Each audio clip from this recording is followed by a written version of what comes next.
Hello everybody and welcome to my review of Disney's Christopher Robin, directed by Marc Forster, starring Ewan McGregor, Hayley Atwell and Bronte Carmaichael. Oh, and the voice of Jim Cummings. So, Christopher Robin. This tells the story of Christopher Robin, who, when he was a child, had to leave the 100-Acre Wood and Winnie the Pooh and all those other characters, and become a working-class man and support his wife and daughter. Then, unbeknownst to him, one day Winnie the Pooh comes back through the tree, which is, well, or the magical portal, which is the tree, to the present-day to the London 1940s, and he rekindles with Christopher Robin, and they go on a journey to find Winnie the Pooh's friends, and then throughout, Christopher Robin learns how to have fun again. He has to stop being so work-obsessed and devote some love and attention to his wife and daughter, and discover essentially the meaning of life. That's essentially the story of Christopher Robin. Okay, so Christopher Robin.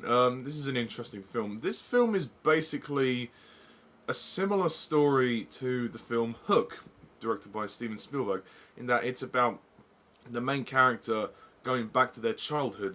In Hook, it was Peter Pan, a grown-up Peter Pan, going back to his roots in Neverland.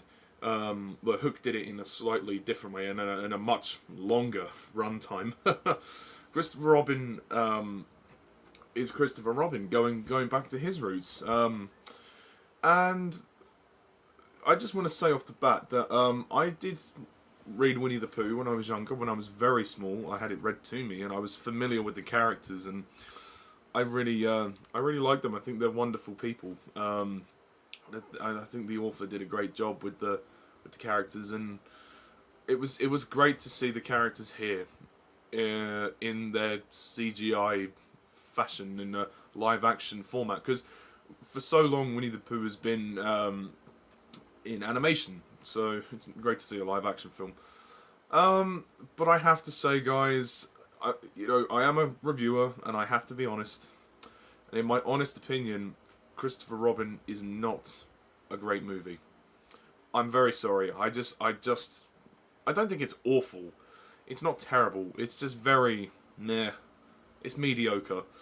Oh, jeez. Look, I don't want to sound like a bad person here, but I just found this film to have a significant lack of story.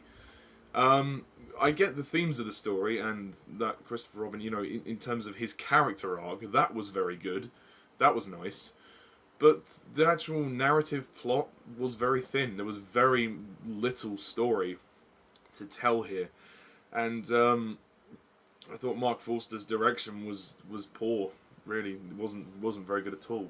The first half of the film is an absolute drag, and I found it very slow. I mean, the kids. I saw this film with a friend of mine, and we sat towards the corner, and in the main sort of bulk, in the middle aisle of the cinema, there were all these kids. They were very quiet throughout the film. I will say that they did keep themselves very quiet, but I don't know if they were interested or not. I mean, I've heard a couple of chuckles here and there. There are a couple of laughs. There are some nice moments. But ultimately, this film suffers from its pacing. The film is not long. It's 104 minutes. But it felt long. It felt longer than it was. That's never a good sign. And I guess, the film has a nice look to it. There's some nice cinematography. It's not a visual masterpiece, but it looks nice enough for a younger audience. And there is a certain charm to it. There's a certain charm seeing all those characters. And I think Ewan McGregor is fantastic in this film as Christopher Robin. For one thing, his English accent is perfect because he's a Scottish actor. He does an English accent very well, and we've seen him do an English accent before in Star Wars. In the prequels, when he plays Obi-Wan Kenobi, he does an English accent. as Alec Guinness was English in the original, so he was honoured that. But there's not much of a story. I mean, most of the time, Christopher Robin. I mean, there's this whole plot regarding Christopher Robin's work and him, you know, trying to make some cuts in his luggage company or something. And I mean, that story, I couldn't give a toss about that. That was just boring. The film's it's just very boring. It doesn't go anywhere, and I mean, there's a certain nice performance from a child actress who plays his daughter, Bronte Carmaichael. She's nice. She's good. She gets more involvement in the story in the second half. The second half of the film is better, and it does pick up the film. It turns into more of an adventure. But the first half is man oh man, that first half is just a drag. It's a shame. I found myself really struggling with this film. I thought the film was trying my patience. I thought, for such a short film, come on. I mean, the opening was nice when we saw Christopher Robin as a boy and his leaving party with the 100 Acre Wood. And I think all of those characters are great in here. You know, you have Winnie the Pooh, voiced by Jim Cummings, who does a fantastic impression of the original actor, whose name escapes me, so I do apologise. But you've got you've got Winnie the Pooh, you've got Tigger, Kanga, Roo, Eeyore, Piglet, and the Owl, and all of those other ones.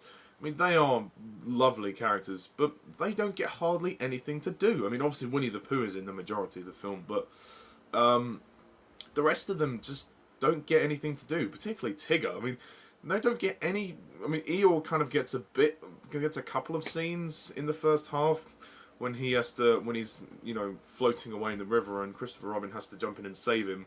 But they don't really get anything to do until the second half of the film, which was really just disappointing to me. I know that the story is about Christopher Robin. I get that. That's fine.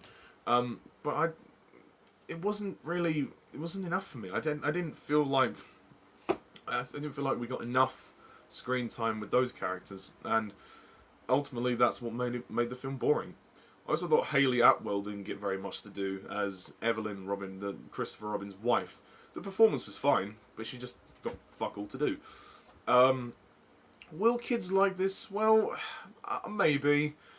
I mean, I think Hook is an overrated film, but I don't think it's like this. I think Hook is better than this film because it has more of a story, and the whole going back to the roots idea is better executed. I mean, that was Steven Spielberg anyway. This, I think Marc Forster was the wrong director for this film. Really, I do. I don't think that. I mean, the film doesn't really have the emotional punch that it wants to. It has a charm to it, but it doesn't have the emotional punch. And I found it to be very disappointing. The music score is quite good, I suppose, and the production design is nice. I mean, I think the CGI is great on those on the characters. But other than that, there's not really much else to talk about than Ewan McGregor's good performance. I mean, Mark Gatiss is in the film as well as Giles Winslow, who's a prick boss. I mean, well, good casting, isn't it? But yeah, yeah.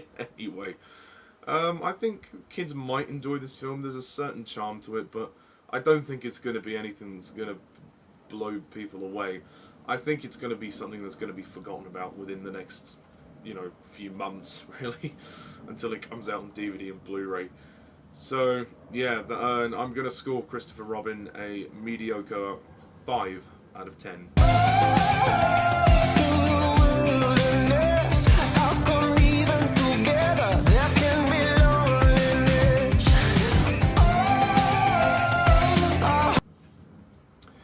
Yeah, sorry, I can't like them all.